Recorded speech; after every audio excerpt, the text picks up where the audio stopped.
തൃശൂരിൽ യുവാക്കൾക്ക് നേരെ മർദ്ദനം.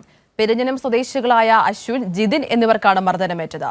ഹെൽമറ്റ് എടുത്തതിനെ ചൊല്ലിയുള്ള തർക്കത്തിനിടെ യുവാവിനെ വളഞ്ഞിട്ട് മർദ്ദിക്കുകയായിരുന്നു. തിയോഫിൻ ചേരുകയാണ്. തിയോഫിൻ, എന്താണ് സംഭവം? എങ്ങനെയാണ് ഈ ഒരു യുവാക്കൾക്ക് മർദ്ദനമേറ്റത്? ഒരു സംഘം വളഞ്ഞിട്ട് ആക്രമിക്കുകയായിരുന്നല്ലോ. ഈ സംഘം ഇവരെല്ലാം സുഹൃത്തുക്കളാണെന്നാണ് പറയുന്നത്. വൈകിട്ട് 6:30 കൂടിയാണ് സംഭവം ഉണ്ടാകുന്നത്.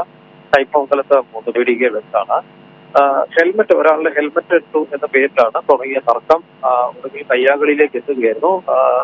നാട്ടുകാർ ഈ സംഭവം പറഞ്ഞ് പിന്നീട് പോലീസിന് ഇവരെ ആദ്യം പിടിച്ചു മാറ്റുകയും സംഭവം പറഞ്ഞ് പിന്നീട് പോലീസ് സ്ഥലത്തെത്തി ഇവരെ വാർണിംഗ് നൽകി വിട്ടയച്ചു എന്നാണ് അറിയുന്നത്. എന്തായാലും പിന്നീട് അറിയുന്നത് ഇവരെല്ലാം രണ്ടുപേർക്കാണ് മർദ്ദനമേറ്റത്.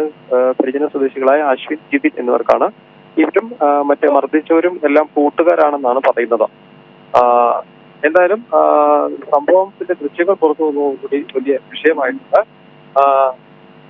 ഇവരുടെ ചെറിയ തർക്കം, അതായത് നമുക്കറിയാം അടുത്ത കാലത്തായി വലിയ പ്രശ്നങ്ങളായി മാറുന്നത് യുവാക്കൾ തമ്മിലുള്ള തർക്കങ്ങളല്ല. അതിന്റെ ഒരു ഉദാഹരണമാണ് ഇപ്പോൾ ഇന്നലെ വൈകിട്ട് ഈ മുതുപിടിയിൽ കണ്ടത്.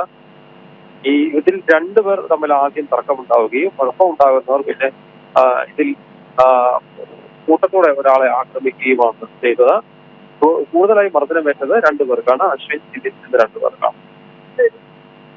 ശരി, തിയോഫിനാണ് വിശദാംശങ്ങൾ നൽകിയത്.